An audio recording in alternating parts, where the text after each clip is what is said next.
On today's show, we're going to go over some news in the NFL, as well as our Dynasty League and our Redraft League. So let's get into it. Hopefully you guys got your drinks. And we're looking forward to hosting, and hope everyone's ready to enjoy a great podcast. Everyone's got a drink in their hand, so let's raise a glass, everybody, and cheers to a great show. Cheers.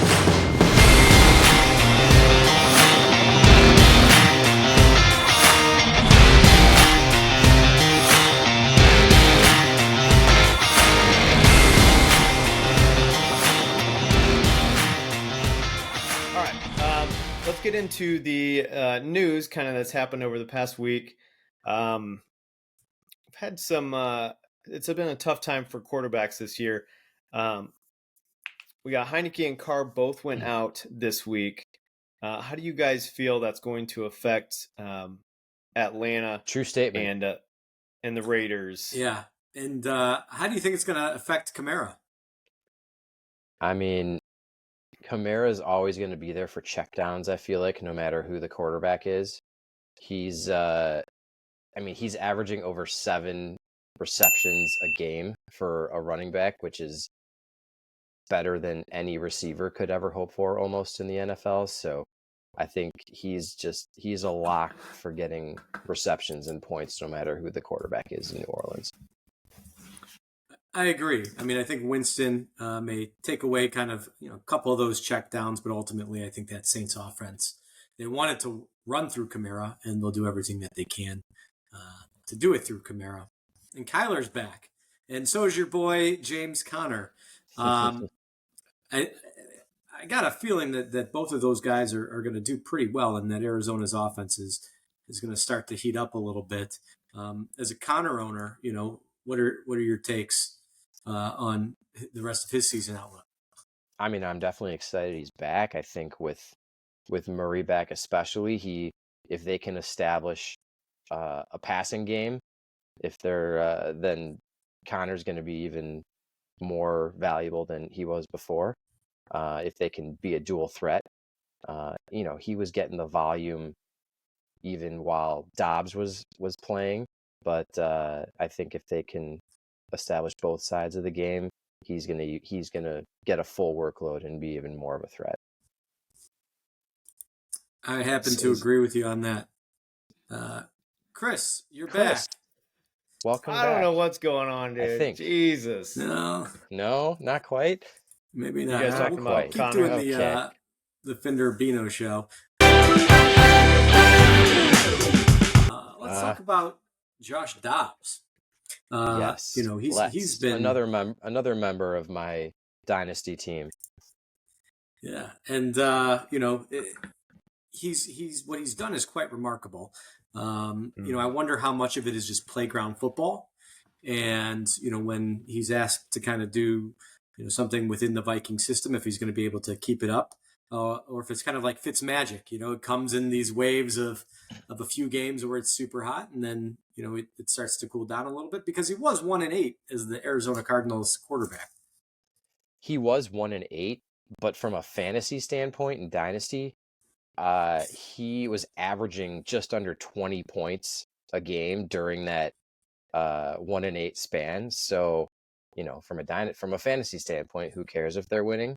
Because he's producing for the team. And when he went to Minnesota, I don't know if you heard the conversation about how he was getting plays fed into his ear, like descriptions of the plays fed into his ear from the head coach as they were in the huddle. And that was absolutely amazing what he was able to pull off that first week in Minnesota.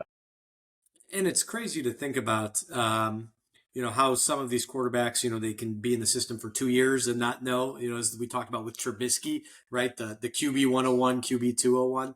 Chris, is this something that's unique to Josh Dobbs, or do you think this is something that any quarterback would be able to do with the right coaching? I definitely don't think any quarterback. You know who he reminded me of, which hopefully you guys didn't say this, but Geno Smith of last year. Don't know who he reminded you of? I'm going to have to wait a little longer for that answer, but I was going to say, Dave, the Mitch Trubisky thing is just a Bears a Bears thing, so he wasn't going to be good no matter what happened on the Bears. Hey, Chris, you're back. You're back. Son of a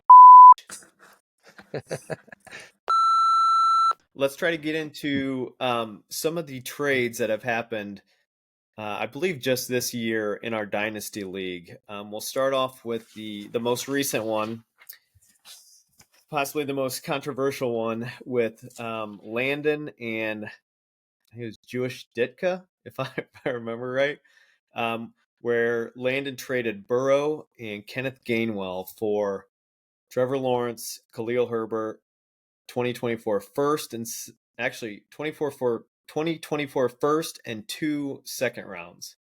What do you guys? I know there was a lot of talk around this one. What do you guys think? Landon was out of his mind. I mean, he gets Burrow. Burrow could be a game-changing QB for him if he wasn't 4-6 and he was being competitive for the playoffs at this point. I think it was a lot of draft capital to give away, where Burrow, in my opinion, is one tier maybe above Lawrence. I mean, with his wide receivers, he's putting up 20 plus points a game when he's not facing San Francisco like he did last week. So they're both have the ability to give you very quality performances. So I don't think Lawrence is that much of a downgrade from Burrow. But do you think with, like, as far as, so looking at the other end of the spectrum, Khalil Herbert, how much value do you think he really brings long term? He's in a job share right now with two other quarterbacks in Chicago, and if he stays healthy, I mean, he'll if he's not going to be featured, he'll be lucky to get 10 double-digit carries a game. Yeah. Especially when Foreman has really proven himself in the last couple of weeks as being a dominant goal line back, and just being able to average 5+ yards per game per rush. Yeah. My take on the trade is a little bit different. I think in any trade that you do, you're always trying to get the best player. And Landon definitely got the best player. He got a top 5 quarterback or top 5 player in a 6-point per passing touchdown league. And Burrow's a guarantee. Lawrence is, he was hyped, but he hasn't had more than one game of more than one touchdown pass this year. I don't know if that's a trend or if it's something that's just a 1-year blip. And the bottom line is, you get draft capital, so you can trade draft capital or draft it, right? As we all learned last year, when Richardson and Bryce Young were taking over CJ Stroud, it doesn't matter what pick you have to make the right choice. So, Elliott's got a lot of picks, and, if he can make the right choice, it could certainly be a very lopsided trade on his behalf. But, certainly I wouldn't have given up my first round pick this year if I wasn't making the playoffs. But I do think, going ahead for Landon, he does have a lot of young talent. He's got Burrow and Allen, and if he ever wanted to tear down, I mean, he's going to have a ton of trade chips.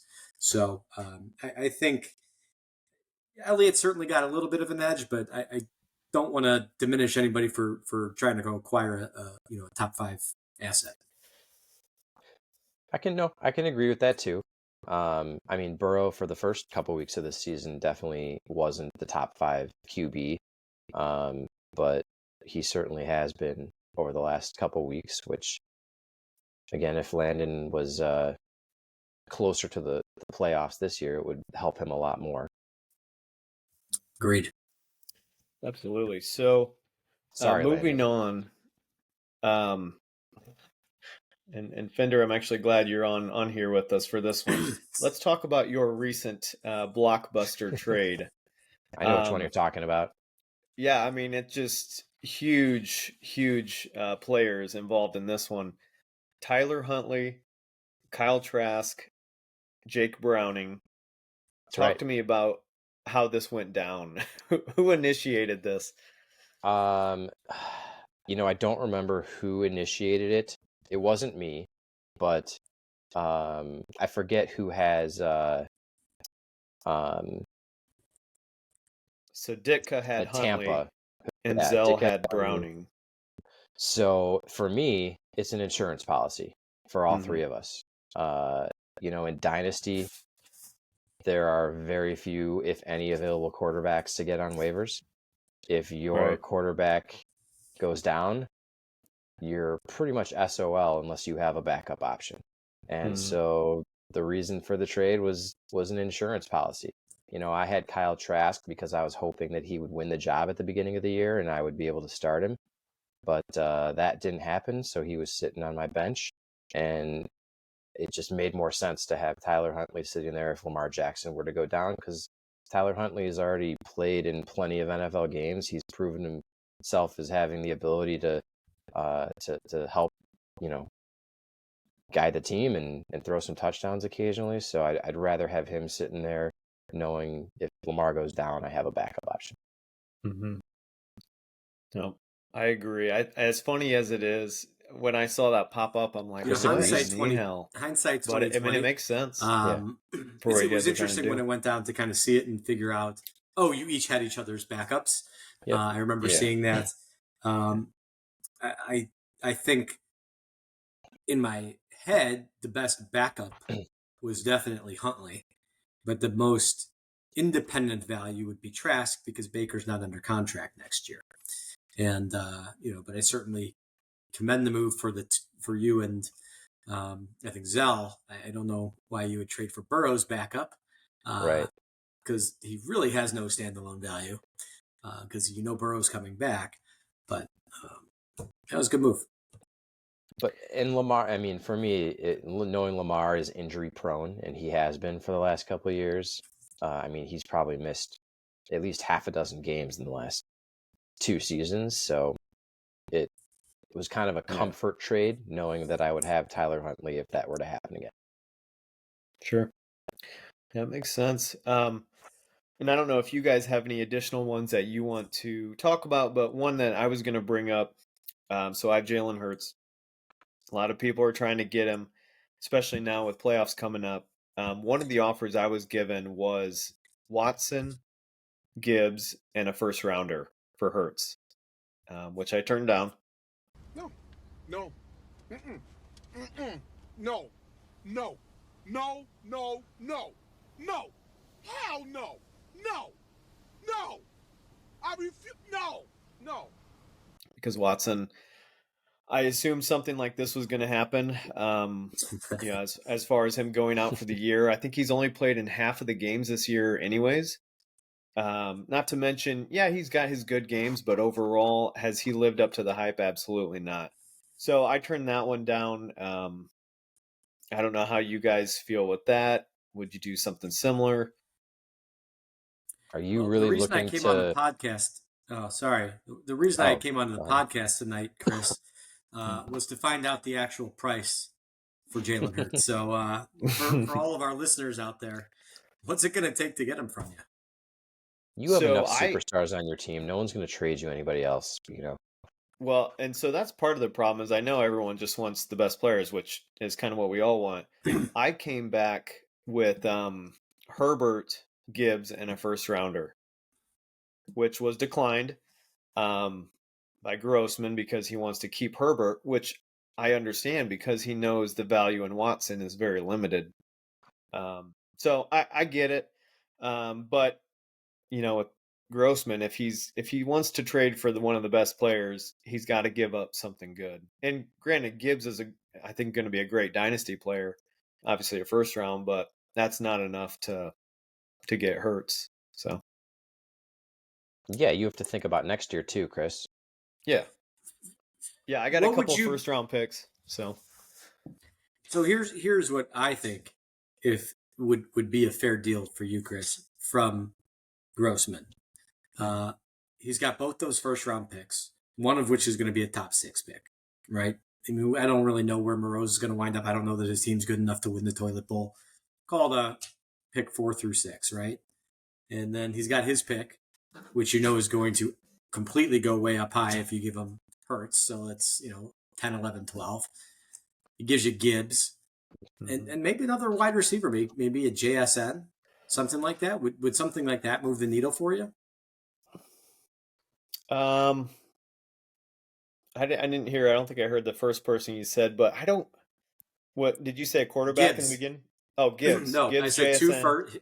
his Oh, two two firsts, firsts. Gibbs and JSN. So that would then give me 4 firsts for next 2024. And granted, yes, you're going to get maybe Caleb Williams. Like, I'm going to need a quarterback eventually. Obviously, if I give up Hurts, that's going to be huge. We'll see. My biggest part, which we'll get into, is my running back committee is just demolished, with injuries. And who's coming back, who's not, where they're going to end up. It's a tough call. I would look at that more than I did with the Watson one because I just don't see much value in Watson long term. I agree with that. Finder, anything you want to offer him while we're on the air? No, I just, I think you're wise to think twice about getting rid of Hurts. I think if you're going to compete in the next couple of years, having Hurts is going to be a big part of that as the center of your team as you rebuild around him. Yeah. So even though Grossman's probably going to throw everything he has at you, I would. No, he won't. Well, he will not. He will stay very disciplined in his approach. Because I think you made a good decision.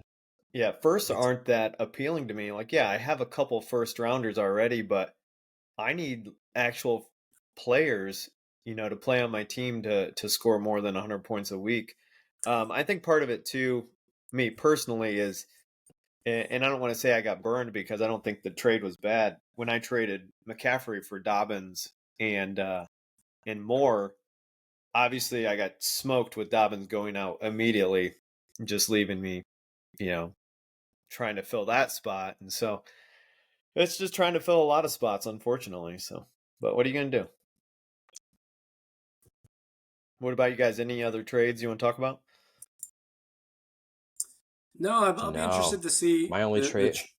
Oh, go on. I was gonna say, my only other trade was in Clowntown, which is rare because I don't think I've ever done a trade in Clowntown. Yeah. What was yours? We'll get to that later. Okay. The other one, last one I was going to bring up, Grossman, which I think he still maybe has out there, Kadarius Toney for a first rounder. Whoa. Yeah. And I'm like, bro, you sure that wasn't Cheelan? I 100% it was Grossman. Okay. Because he still has put under Tony's name, we'll trade for a first rounder. There you go. Yeah, so that one is now he's stuck with him because obviously he doesn't do anything. But right. All right, you guys ready to get into the recap for last week? Let's do it. All right, so Dynasty.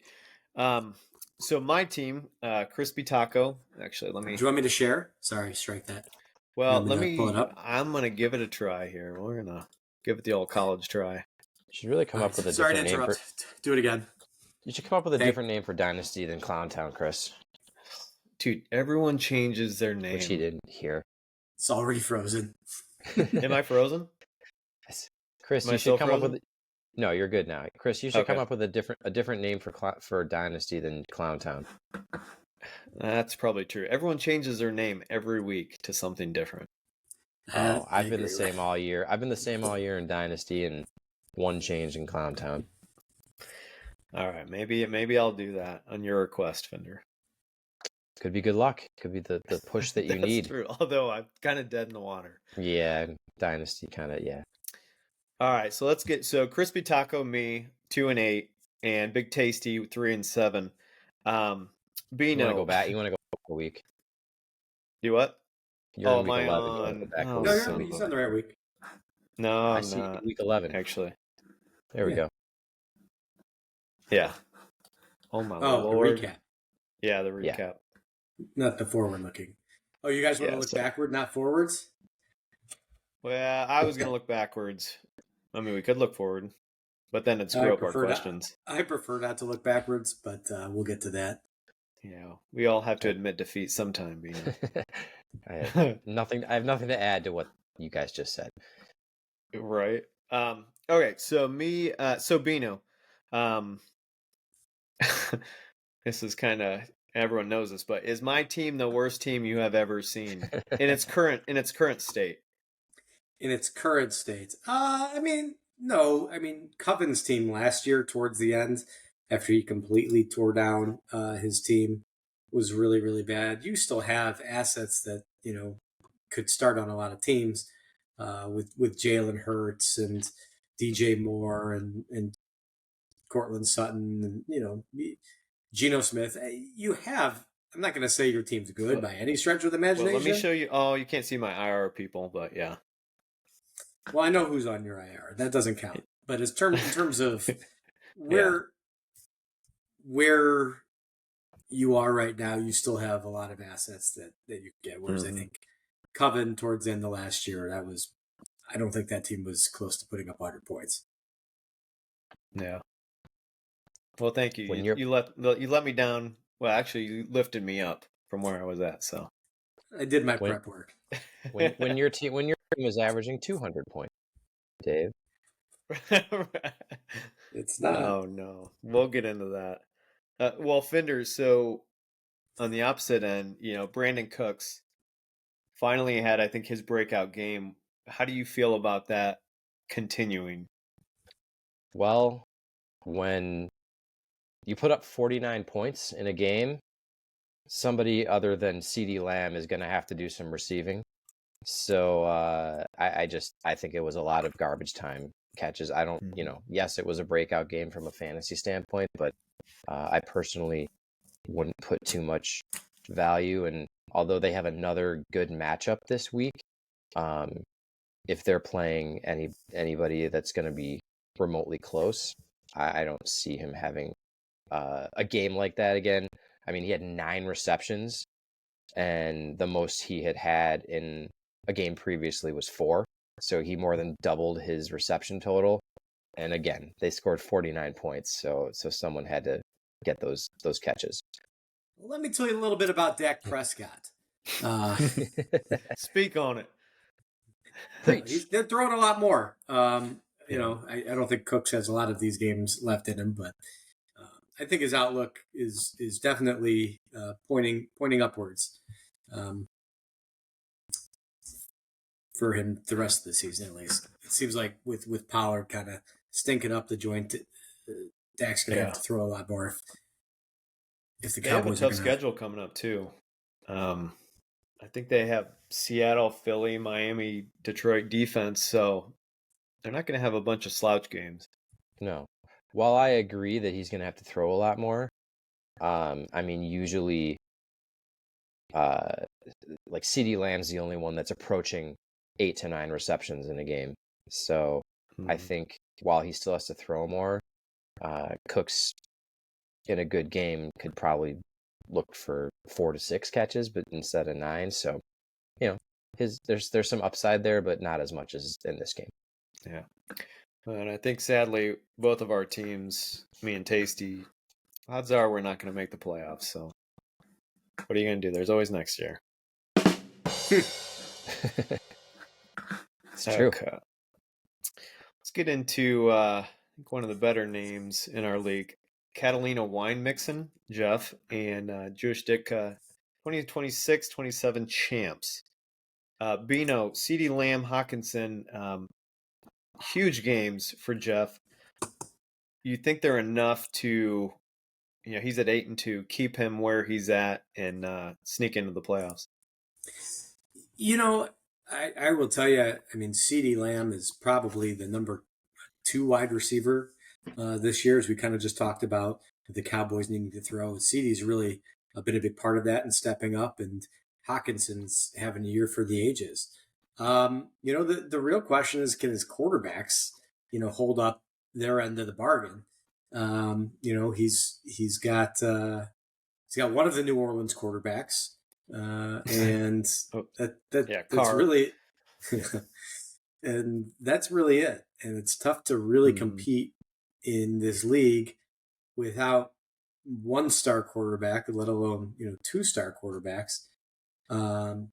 So, or I guess maybe that's the other way around. Two-star quarterbacks is just one-star quarterback. But he's got he's got players that can play. Is James Cook, Joe Mixon, Hopkins, Jerome Ford, Etienne, Rashee Rice was a great pick. I mean, he's certainly got a lot of talent on his team. But compete with the big boys when it matters the most. He's really got to make some improvements to his quarterback, and I don't know that he has the assets to do it. Yeah, luckily he does have Winston, it looks like, which I'm not sure what the prognosis is on Carr. But at least he's got a backup there if we need it. Fender with Ditka, he's 3-6. I would say similar to me, he lacks some of that scoring power. What's he need to do to turn it around, either this year or even upcoming years, of course? Yeah, I mean, just like we were saying, if the lack of star power on the team, especially you trade Burrow, you're left with Lawrence. You've got Christian Kirk. You've got you got Goff, who's decent, but otherwise, you really gotta just, I think, invest in draft capital and look to build on your players for next year at this point. Yeah, which, going back to that trade, I think he's got Swift, who started out pretty heavy this year. He's going to have to draft really well, I would say, to end up anywhere to be competitive as far as next year goes. So we'll see. Well, he's got most of Landon's. He's got most of Landon's draft capital, so he's in a good starting spot. Yeah, he's got Deontay. He can use it the way Landon did this year. I mean, what a draft he had! Kincaid, Achan, Puka. Did he draft Puka? He did. Okay. It's all luck. It's all luck at that point. It really is, absolutely. And then after, any final words on this matchup? Nope. Moving on. Let's go to getting diggy with it. And Zell. All right. So our very own. What's that? Skip. Oh, did I? God damn it. No. Skip this. He doesn't want to talk about his own team. Skip this one. Oh, yeah. You still put up good points. All right. So Bino, we'll start with you. CeeDee Lamb, or I'm sorry. So you lost and actually, sorry, Fender. Bino lost and is now in second place. I know he's not used to that, being so far down in the rankings. Excuse me, Bino, but what weaknesses, if any, do you think he has in his team? Well, just to clarify, he's actually in third place going into this week. That's correct. Oh, you are? Yes. Yeah. He is. And I've only been in first place 1 week this year. He is. He's currently tied with Long Haul at 7-3. So they're tied for third, representing third and fourth right now. You have a solid squad. Yeah. What's so funny? I'm speaking the truth. No, I was talking Chris saying scrub to scrub the mistake that he said. Oh yeah. No, from the guy at the bottom. Keep that in there. Ever since over multiple trades last year, Landon gave you a super team. You've been right up there at the top, so I think everybody's kind of jealous of the team that you've built. But hey, you get the family discount. I guess one of the only weak spots that I can pick out on your team is your bench. If during bye weeks, I know that some of your players have lacked performance, which is probably why you've lost 3 games this year instead of being undefeated. But honestly, besides that, it's pretty solid. I think you're going to compete for championships for the next couple of years. I will tell you what my weaknesses are. Because as you know your team better than anybody else, right? Of course. And my running backs have just severely underperformed this year. I really don't have any explosive games from Henry, Jones, Pollard.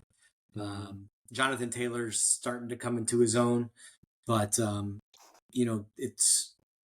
have enough star power to overcome it a lot of weeks. I'm very consistent in my points, but I haven't had a 200-point week yet because I can't get any consistency out of those backs. So that's a pretty big weakness of mine. I will say it's obviously something that any week can change, but that's to me. I will say Devonta Smith has also not had. Yep. There's a lot that haven't. Devontae Adams hasn't really hit. Devonta Smith hasn't had the season you would have liked to see from him, as I'm experiencing in Clowntown, just because AJ Brown has been so dominant. So yeah, you're right. There's a couple weaknesses, but if your dominant players having a few down weeks is your biggest weakness, it's still it's a good problem to have. I would agree. And I think looking at like Diggs, for example, 6.4 points. I mean, I was going to get into this later in the podcast, but I think he's number 4 wide receiver on the year. So it's not one of those things that happens a lot. And you do have, you've struggled, with Waddle, who's been injured most of the year. That's obviously kind of tough to deal with. Got Mahomes on by. But I do have something to do with Diggs. Are you back, Chris? I hope so. You do have what? Well, so I was talking about Diggs being 4 wide receiver on the year. So it's kind of out of the ordinary for him to score 6.4 points. You have Waddle, Devonta Smith on the bench, which Waddle's been hurt. So you do have those players. Unfortunately, obviously they fell on a bye week, so it kind of hurts you, but you got the players out there. And all Jerry Jeudy needed was a few catches to outduel Diggs for the loss last week. The number 4 wide receiver gets outplayed by Jeudy. Fucking Jeudy. Fucking Jeudy. So Bino, I guess obviously a close battle. What was it? 6 points? I think you lost by. How do you feel about Thielen on Zell's team? How do you think he's gonna end? I feel like he's slowed down a little bit from where he started out at. Shit, I might have frozen. I mean, I like Thielen. I think Thielen's pretty dependent on Bryce Young being able to create opportunities for him, being in the right place in the right time. I don't think he's going to be as hot as he was to begin the year, because defenses have started to kind of focus on that, which is why I think you're starting to see Bryce struggle even more, as they're scheming to take maybe Thielen out and make other players beat him. But yeah, I mean, that's what I think about Thielen. But I think Zell's got a pretty good young team, and he's got some players that can really score. I mean, C.J. Stroud's probably a top 7, top 8 dynasty quarterback. Najee, even though they said he was benched or no longer the starter, not he's benched. He's just not the official starter. Right, and he's going to get some touchdowns, and Montgomery's going to get touchdowns. Laporte is a stud, and Quentin Johnson could get a lot better as the year goes on. Considering the Chargers wide receiver situation. So, I think Zell's built himself a little bit of a team, and it'll be interesting to see how he finishes out the year. I hope I'm not frozen anymore. You're not. No, we can hear you loud and clear. So what do you think about Madison on his team? Where is he going to end up next year? With them obviously trading and getting another back, is he going to be a viable option? I think he kind of proved it, in my opinion, in the first couple weeks of the season, that he's not a reliable 3-down back. That he, it depends on what team he goes to. if there's what kind of job share it is. But I think everybody thought he was going to be the workhorse that just had never had a chance to be the workhorse this year behind Cook. And sadly, that did not happen. Do you think he's more of a goal line back or a receiving back? I think he's probably more of a receiving back. There were a few times where he had multiple goal line attempts on first and second down and did not get into the end zone, which when you had him on those weeks, it was extremely frustrating. But yeah, that's my opinion. What do you think, Chris? Were you talking about Akers there or Madison? Madison. Oh, okay. So I can't speak much on Madison, but Akers I was high on last year. And I was actually, did I draft him in this league or pick him up? I picked him up in one league, of course, and he got injured the exact same game, which isn't surprising considering how my year's gone with running backs. But I actually like Akers better than Madison if he does come back. I don't know how it's going to play out, but Madison hasn't done anything this year regardless before Akers, so I think Akers is done for the year. Yeah, he has done for the year, but with Madison, I don't think he's the answer going forward. Nope, he had his chance. He just didn't prove himself. Yeah.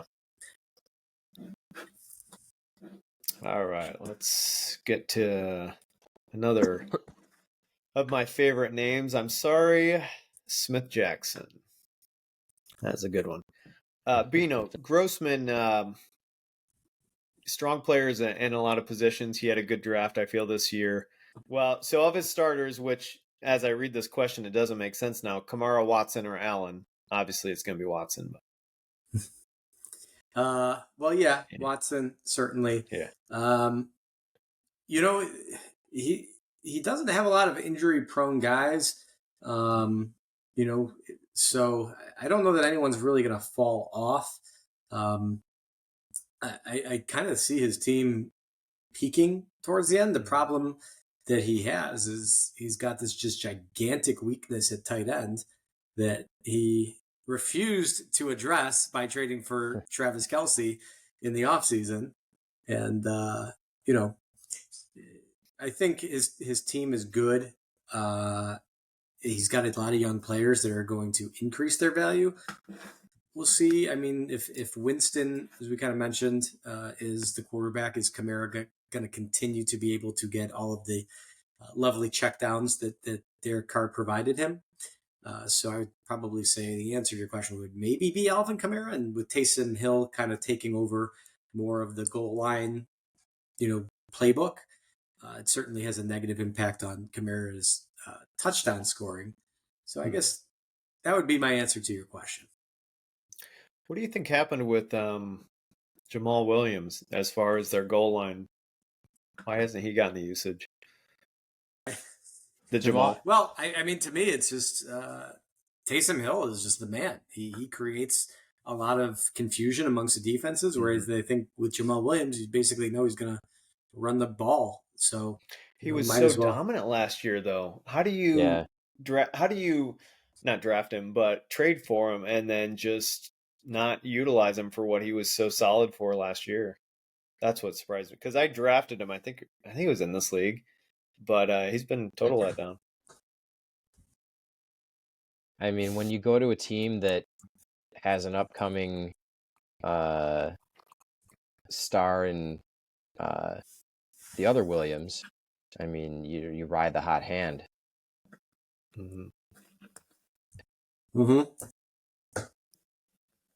Yeah. Just ride it, baby. I know when I drafted Jamal, I was so pumped, and then he was absolutely terrible. So, all right, Fender. So, Cavan's QB situation, not great. Heineke and O'Connell. Considering this is a super flex league, what's he need to do to improve his team going forward? Well, I mean, similar to others with records. I mean, you've got to take who has value on the team right now and get some draft capital for it. See if you can make some make some trades. I mean, there's just looking at the players here. There's a lot of QBs sitting there. So it's too bad what happened to Richardson at the beginning of the year. He's sitting on IR for the whole year. I'm sure there were a lot of expectations there, but you just got to take just looking at the lineup right now. There's not a ton that you can probably get from a trade standpoint. So it's pretty much just on to next year. If he can get a quarterback, though, I think he's certainly got a lot of young talent to build around it with Richardson, because Richardson's he was a top quarterback before he went down. So very true. He's got some. Does he have 2 first rounders too this year? I think he might have Elliott's. Not sure what he's got. Yeah, he's got Jordan Love, who I'm sure Jordan Love had a lot of expectations that didn't end up happening, but he's still the solution at the moment in Green Bay. Well, and unfortunately, he's got Christian Watson as well, which hasn't obviously proved to do very well with Jordan Watson's situation or Jordan Love's situation. So exactly, he does have 2 first-round picks, and he's got Elliott's in his own, so he's going to have 2 top 6 picks next year. Yeah. So he's got a chance to make some moves and really build upon the team, because he's got a nice young team. All right, let's go into next team. Long Haul Legends and Blackman, also a great name, Spicy Bijan Mostert. All right, so Bino, Blackman put up 200 points this week without A.J. Brown, Pacheco, and Mostert. That's crazy. That is crazy. I think I still like your team, but do you think he's the biggest competition to you or to whoever's at top? I certainly think he's a top contender. Absolutely. He's been putting up points since week 1, and now he's got Kyler back on top of that, which I think is really going to improve his consistency. His problem is going to be, can his running backs hold up too? He's got, we'll see what happens with Mostert, with Ashan coming back.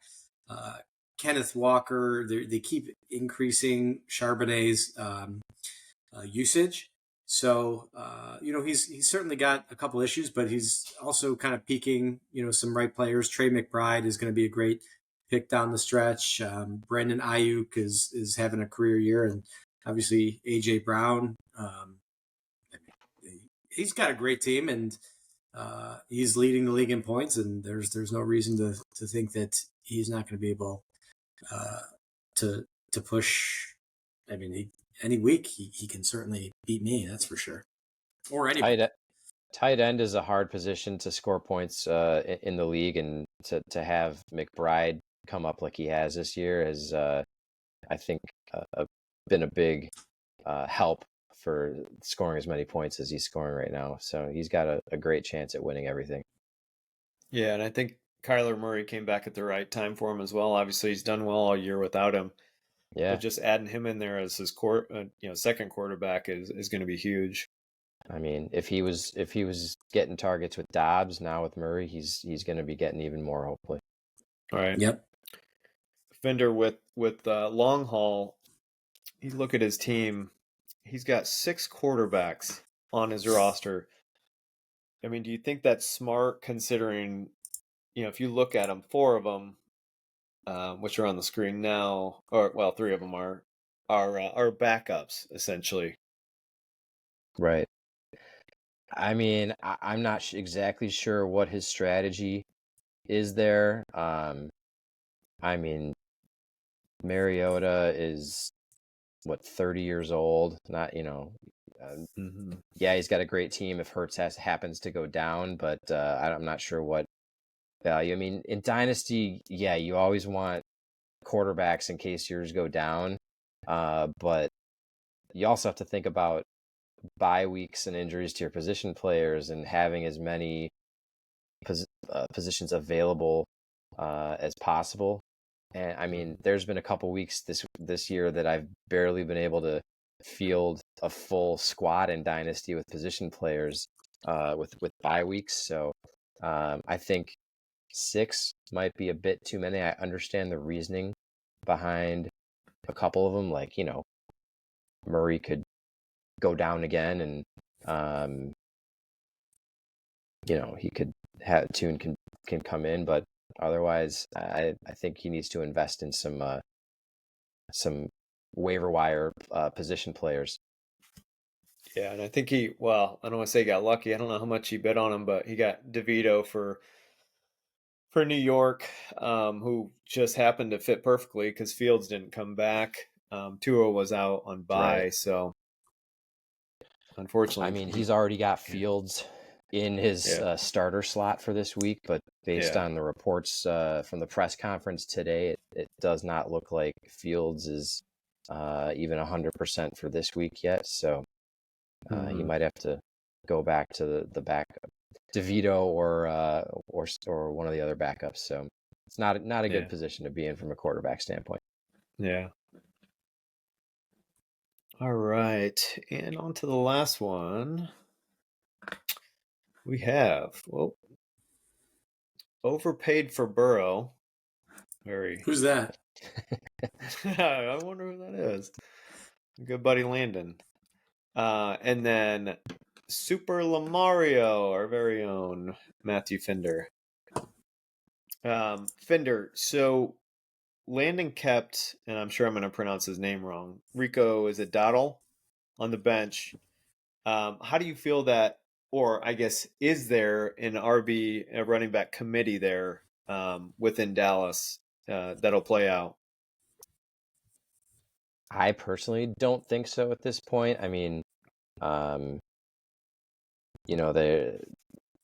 running game in Dallas hasn't been what it's supposed to be this year. But again, this was a 49-point blowout with a lot of garbage time, and I feel like Dowdle's making a case for a committee next year. And if there's garbage time again, he's going to get some carries. But I don't think I don't think he's a player you can trust on a regular basis going up, in the next 4 or 5 weeks.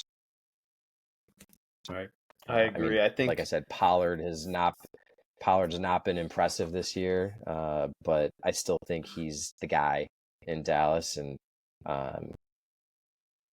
until his carries go down, I think that's going to be the way it is. Yeah, I think they know something is off there as far as the running back situation. They're 28th in the red zone this year. They were much higher last year, so I guess that's a good opportunity when they're up by whatever it was, 30-something points to give it a try. And maybe they found somebody that can challenge Pollard, obviously, and push him. So we'll see. Maybe it's like Baltimore. That'd be the only situation I could think of where, someone comes out of nowhere and is just amazing, and all of a sudden you've got a job share. But I don't see it happening after that. The one game. Yeah. I do think they want to give Dowdle a little bit more carries because he certainly looks more explosive when you watch the team over Pollard. But they're paying Pollard a lot of money, just kind of, like they did with Zeke Elliott. They never really wanted to phase him out either. So I think, Pollard will continue to get the lion's share of carries. And, but Dowdle's certainly a good asset to own for at least, for the rest of this year. But did you guys see that meme of basically it was the Cowboys and all these touchdowns that they scored, and it's Milton from Office Space, and it's he's Pollard. He keeps giving these touchdowns or these pieces of cake to everybody else, and then the final score 49 points, and he's got no cake. He's got no touchdowns. I haven't seen that. It's pretty funny. Oh God, I love that movie. It's great. It's very fitting though. Classic. That's how I felt. One touchdown, I could have won. Right. I wonder though, with them having a tough schedule for the end of the year, if Pollard continues to not really produce like what they had hoped, if maybe they'll work him in more. We'll see. if it They're going comes to need down to to score to beat Miami, to beat Detroit, to beat these teams. Right. So I think they're going to want to do whatever they can score the most points with, whether it's Dowdle, whether it's Pollard. I think they're going to go with whoever's doing the best. I do believe that. I think this week was a good audition for Dowdle. Yeah. I don't think he's earned necessarily a job share yet, but I think it was a good start for him. Yeah. Bino, so Fender played Dobbs, who seems to be unstoppable as far as fantasy goes. He's with a brand new team, and he's putting up 25 plus points a game. He seems to be falling in these perfect scenarios where he just slides in. I guess, do you think that's going to continue even after this year? Like, who knows what's going to happen with Cousins? I would assume he comes back, but who knows? How do you see that playing out the rest of the year and going forward? As we kind of talked about in the beginning of the show, I think it takes some type of specific talent to be able to just kind of street smarts to be able to just jump into a team and perform as well as he's done. I certainly think for this year his ceiling's to the sky with Jefferson coming back and with all of Minnesota's weapons. That's kind of a perfect spot if you're a quarterback that's trying to prove himself. You got Addison and Jefferson and Hawkinson. So I think he's going to be really good for this year. Where he goes after this, look what he did in Tennessee. He couldn't really, get any traction there. So I don't know about long-term, where he goes and what he's able to do, but he's certainly been a spark plug this year. And, hopefully he can take his career, like I kind of had mentioned in the beginning of the show, like a Fitzmagic and, kind of be the spark plug for a talented team that just needs, quarterback and can play well for, limited periods of time and help Fender's team out. I'm selfishly hoping he does not have Justin Jefferson this week. You think Cleveland? Purposes. You think Cleveland's regretting getting rid of him? I think now they are. Yeah, after his first 2 weeks in Minnesota, I think anybody would. Yeah. But you're looking on the screen at my best two waiver pickups of the season for sure in Dynasty. Dobbs and Hill. Oh yeah, I didn't realize Hill was dropped. Do you feel like Hill is like Hill a cheat code? $4.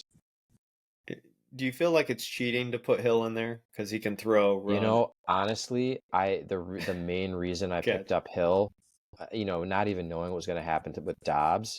So it's fortunate. I got very lucky what happened with Dobbs that he became a starter in Minnesota. But I picked up Hill because I realized that in week 13, both of my starting quarterbacks were on bye. So I needed someone to slide into the actual QB, not the super flex position, and Hill was a perfect fit for that. Yeah, I know I've had him in other leagues. Who do you play week 13? Who do I play week 13? I think I play Grossman. It's a big matchup. Yes, and I will be down both of my starting QBs that week. Oh no. Yep, I will be playing Taysom Hill as my starting QB and somebody else in the super flex. Yeah. Well, I think that's, unless you guys have anything else to add, a good transition to move into talk about the playoff hunt. Playoffs? Don't talk about playoffs. You kidding me? 4 games left. Who do you guys have moving up and moving down in those rankings? Who goes first? Fender, go first. I think Cheelin really needs Fields to come back right now. Not for Bears performance purposes, but just for fantasy and slinging the ball 30 times. Otherwise, he's looking at Zappy in his super flex, which is not going to help. I think honestly, as long as the top 3 teams right now go, what do we have? 4 weeks left, including this week. Yeah. As long as the top 3 teams go 2-2 at least, I think they're a lock for those top 3 positions. I think Grossman would win by points right now. If he falls out of that, he doesn't even need to be in the 6th position. I think he has more points than anybody below him, so he would get that last spot. So I'm hoping that if I can just go 2-2 at least in the last couple of weeks, that I'll keep that 5th spot. Maybe get lucky and move up one if Fields doesn't come back and Thielen ends up losing a game or two. But I don't see those top hopefully 5 spots changing. But again, even if Grossman goes down, he'll still get in by points unless he starts scoring under 100 points a game for the next couple of weeks. Yeah. Bino? For this one, I actually did a lot of research on it. And I agree, Grossman's huge week this week really kind of set him up so that he can, kind of get in on points. But he's got by far the toughest schedule left. He plays Thielen, Blackman.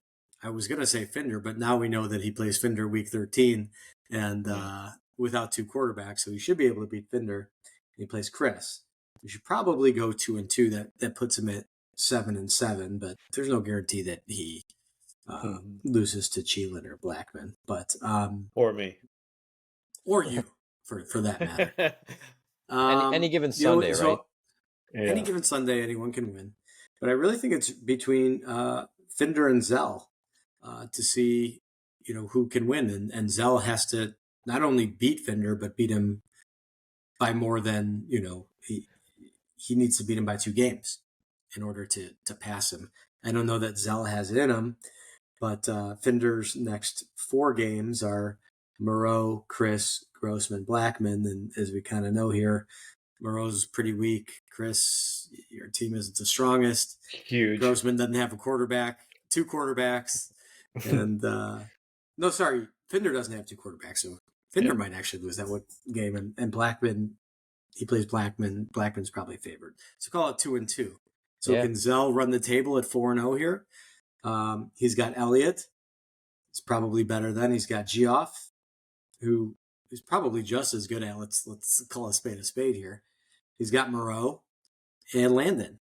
So, Zell could run the table. I don't know that the odds are really in his favor to run the table, but I would say he's got a chance. But he's got to earn it. There's Finder's got 2 wins at least. So if he's gonna hop Finder, then that's he's really gonna have to go 4-0, and that's also assuming that Finder can't outscore Grossman by 90 over 4 weeks.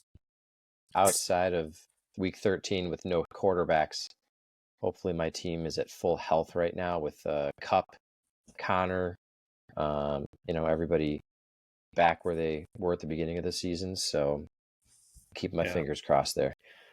Well, I'd like to say I'm rooting for you, Finder, but with Jeff, I don't, I think Grossman will get in. I think Jeff will fall just because his team's not been scoring a lot of points. He's kind of been lucky as far as points scored against him.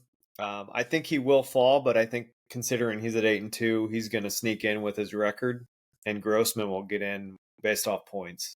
So, but I'm still pulling for you, buddy. So if Jeff falls, then Jeff has to go 0-4. Jeff has to go, because otherwise he'll still be, if he falls a couple games, he's still in the top 4, and I would be in 5th. So that would mean if he has to fall all the way below Zell, pretty much. Yeah. He'd have to fall big time, Yeah. I think the playoffs are pretty set outside a miraculous Zell run here, and it would have to be Finder going 2-2, which maybe he does, but he can also go 3-1. Yeah. Right. Well, we're pulling for you, buddy. We are. I can tell by your last statement. Appreciate it. It's all for sounds the like content. Sounds like Landon's on this podcast right now. Well, it's funny because Landon usually has the connection problems as well. So, okay. So, any last words on Dynasty for you guys? No, on to Clowntown. Oh, actually, I got one really quick. So you see this little one right here. So let's quickly review this trade. So Grossman is offering me Minshew and Oh, Keaton boy. Mitchell for Geno. Of course he is. Yeah, of course. So yeah, with Grossman, for those watching, lost Watson, so he needs a quarterback. I would not take this trade, but what do you guys think? Let him suffer. I would demand. Didn't you have to give up a first to get Geno? Yeah, I did. That was because Mac Jones got hurt early last year. So yeah, but that's when Geno was playing out of his mind. Right, but Yeah, you gave up a That- first to Grossman to get Right. Geno. It's only Yeah, right that he gives you a first. Maybe he gave up a first for Kenny. He got a first for Kenny Pickett. He can certainly give you that one. And I Right. don't think there's any long-term value for you in Gardner Minshew since Not at you're all. not in the No. playoffs. So I don't. or yeah. Keaton Mitchell, really. Well, But I mean, depending if what the situation is in Baltimore next year with running backs, which I feel like at the beginning of the season, at least 2 Baltimore running backs go on IR for the season. That's true. Yeah. I think who knows? Keaton Mitchell's a nice toss in, but he's not the base of any type of trade that you're Yeah. going to make for a Right. legit quarterback with those weapons. Well, considering also with me, I have Mac Jones who just got benched, and who knows what his future is. So I can't give up another quarterback. No. Are you going to counter Quarterback. or are you going to decline? Well, the problem with countering with Grossman, at least, is he doesn't want to give up. He knows I won't take Watson, and he doesn't want to give up Herbert. So I guess I could look towards the wide receiver route, but then again, I'm down a quarterback. Counter towards his first round picks or trade Geno straight up for Jamar Gibbs. He wouldn't take that. There you go. If he's I don't desperate think enough for a quarterback, he might He think wants a about quarterback. Yeah. What is this guy? He wants to start Bryce Young in the playoffs? Come on, he's young, but terrible. Listen, this guy's got to maintain his points. I know, that's true. All right, let's flip over to Clowntown, our redraft league. We'll quickly recap where we're at because we're getting down there, obviously, to playoff time as well. Let me go down here. So, quick recap: Landon is in first, Bryden is in second. They actually both lost last week. So, Landon's main bye week resulted in a loss, as we can see, but he's still on top. We got 5 weeks left. So, Once again, Landon, child please, first, BC's Touch Nation second. They both lost, though, so it kind of keeps them within range of the guys that are chasing them. How do you see? It's kind of tough to see Landon falling out of the playoffs with 5 games left, I believe, in this league. How do you guys see it playing out? You're asking the right two people here as we're fighting for fourth and fifth. Yeah. Well, I play BC Touch Nation this week. So that's why I'm hoping for Justin Jefferson to take an extra week off. I agree that it's going to be tough for Landon to drop off here, and it's probably going to come down to points for fourth, unless one of the 5-5 teams runs the table and just doesn't have to worry about the other teams that are chasing him. Well, you're lucky, Fender. Well, thank you. What people don't know is that my schedule includes. So I just beat Bryden, but I still have to play Landon this week, and then I got. I believe I got Grossman the week after that, and I think I have you, and I have one nice easy week, which is Vranic, who actually put up 160 points the one time he played me. So I got a pretty tough schedule. I don't think running the tables in my cards. I'm playing Bryden, followed by Landon, followed by, I believe, Grossman. So, yeah, mine's not an easy schedule either. So anything can happen. I know I'm facing the 4 teams in the next 4 weeks that I lost 4 in a row to in the beginning of the season too. So just hoping that can swap those around at least a couple times and end up in that 3rd or 4th spot. All I ask is, can we take a look at this right side here for a quick second of the number of moves? 40 moves in 10 games. That is 4 moves a week. The child please is averaging that. Wow. Who's Burrow's back? Is that you, Fender? That's me. Yeah. Yeah. But yeah, I mean, 40, I like reasonable to make 32. I like to make moves on a weekly basis. I'm taking a different defense every week at this point almost. Mm-hmm. And I've had a couple waiver picks that have worked out, like CJ Stroud, picking up Deontay Foreman for his 31-point performance, and then picking up Jalen Warren a couple weeks ago. So, those waivers are how you win a fantasy season. Can we take a look at my team and see what greatness could have been?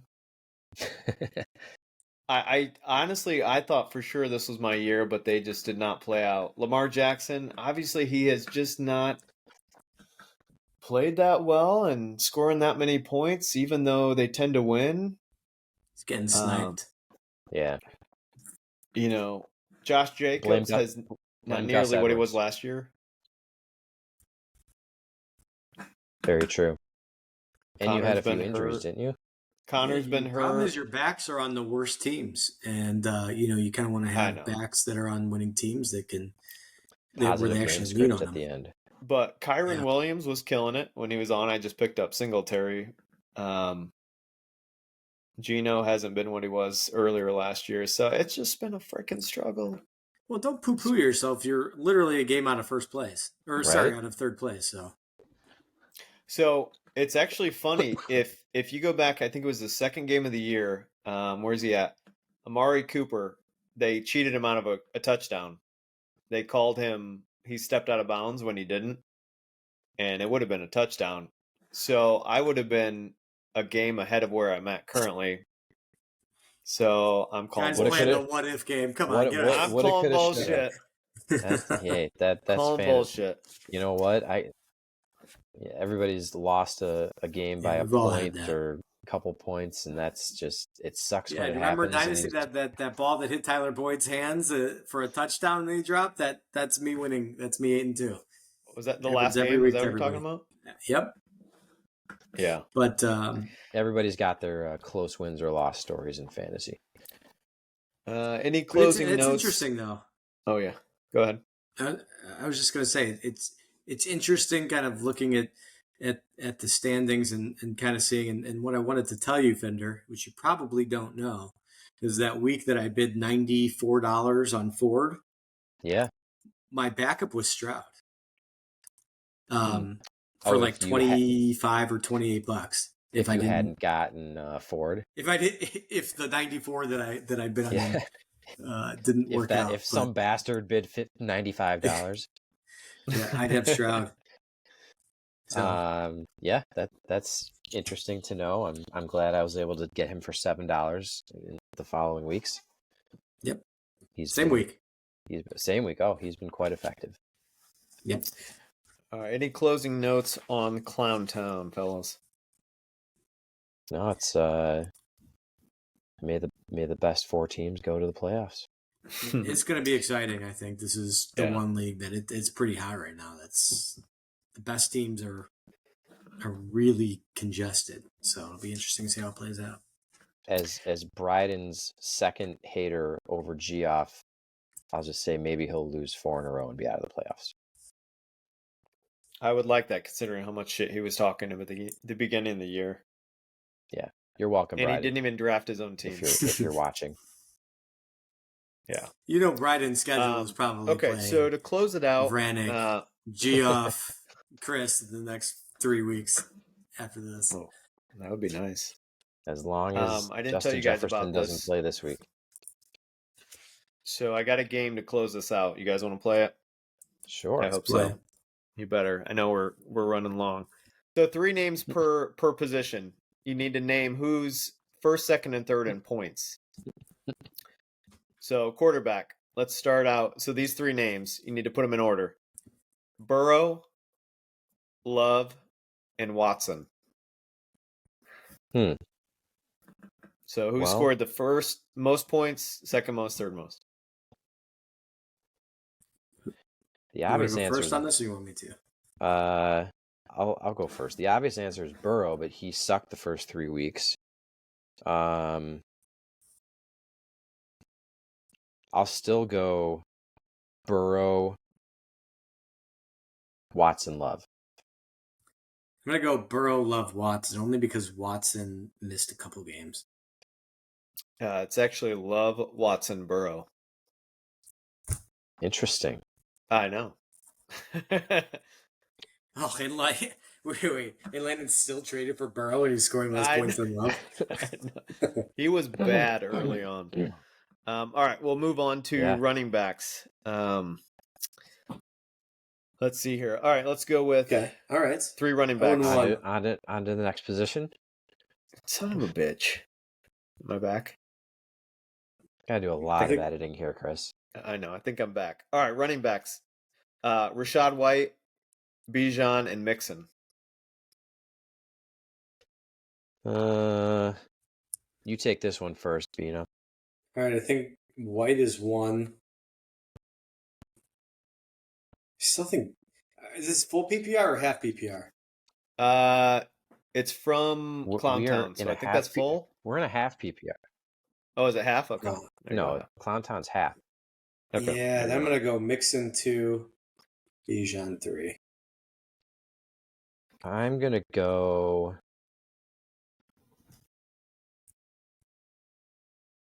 Bijan, White, Mixon. Pinder got it. Yep. Bijan, White, Mixon. I mean, Bijan had some good games at the beginning of the season. So. Yeah, I didn't remember him having any great games, though. He's been consistent. Not huge, but consistent. All right. Wide receivers. Hopefully I'm still with you guys. Yep. I can make this close. Dobbs, wide receivers again. Dobbs, Metcalf, Debo.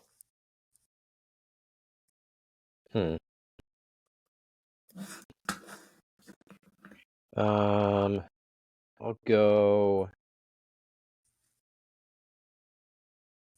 Metcalf, Debo, Dobbs.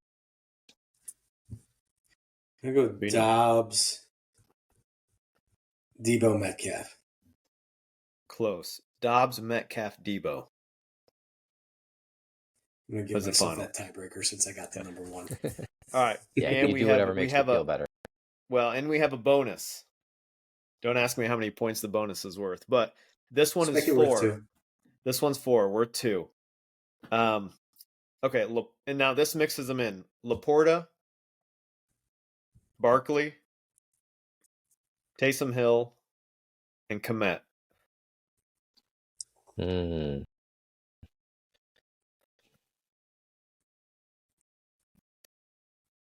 you have your first draft pick. As a result, whoever gets it, you have to trade it away. Laporta, Barkley, Kmet, Taysom. Okay. Here we go. Let's see it.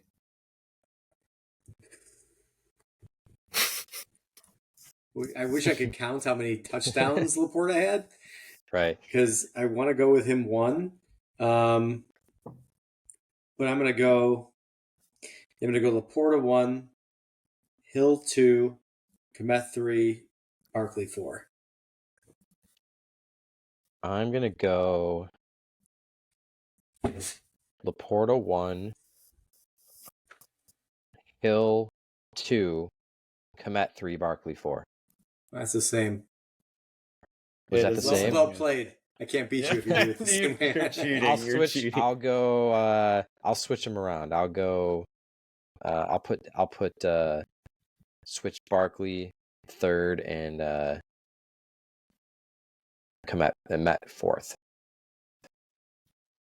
Okay. So this one is The suspense is killing me here. so the answer is shockingly Kmet, Laporta, Barkley, Hill. You win.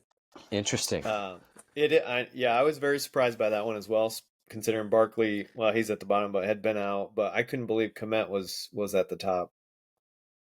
Kmet scored more points than Laporta? I mean, Kmet's had multiple 2-touchdown games. Top three, Laporta, Kmet, and Barkley were very close. But yes, he did. Can I see this? Good game, Chris. Is this a points per game or is this total points, Chris? Well, Bino's gonna spot check you. Bino's gonna lawyer his way out of this one. I don't really know. I didn't really think about how the winner would win, but I just need to know because I'm shocked that Kmet has. I think I just froze, but yeah, I didn't really think about how you would win, but I assume it's by points. Total? Yes. How about that? Because Laporta had the bye, which is... Well, I guess that, with the bonus points. Yeah. Yeah, in terms of points per game, so total, Kmet has 95.1, Laporta has 94.9. So yes, if it's total points, then Kmet wins, but points per game. I was assuming this is total points for the season. Well, total points scored. Total points scored for the season, yeah. Not average points per game. Well, I only say that, All right, Scrivener's error. All right, Bino has to give up his first round pick in Dynasty. In Clowntown. There you go. I still think we should have a something for last place or something that determines, since we don't have a draft order, we can't do anything to determine a draft order in Clowntown, but some kind of penalty for getting last place in Clowntown. Fender, you never paid your penalty last year for losing one of their games, the guys. Remember how I ran through the snow? Oh yeah, I do. And, yeah, you didn't. Ryden brushed his teeth with shaving cream. Yes. I'm pretty sure whatever happened last year stays in last year's season. So yeah, people just stopped doing the penalties when they lost last year. Yeah, the penalties got kind of weird. It was a creative after my drunken escapade. The penalties got a little uncomfortable after that. Yeah. Well, fellas, I appreciate it. I'll say my internet kind of screwed us up tonight, so I apologize about that. Any closing words? Longest podcast good luck show ever. Editing. And appreciate doing this with you. Yeah, thanks for having us, and good job hosting. Grossman would be proud, I think. And good luck to minus freezing. Yeah, minus freezing. Well, we're only at an hour and a half, so that's not terrible. How long was their last one? Last one was under an hour, but it was close. You could chop at least 40 minutes off this. I'm pretty sure you can chop a lot of this. But this is good conversation, you know? Yeah, for sure. We're certainly a lot more entertaining. We're a little bit more knowledgeable than they are. That's what I would say. A lot, a bit more. Let's be real. Yeah, we don't have any people in last place. It shows by our record of our teams. Right, exactly. Minus me. Landon would beg to differ, but he's having a lucky He also traded He also traded Burrow for exactly. Right. I was happy giving him Derrick Henry for Keenan Allen. Yeah. Yeah, that made a lot of sense for you now. Yes. All right, fellas, have a good night. I appreciate it. Too. Good night. Appreciate it. Thanks, guys. Later. See ya.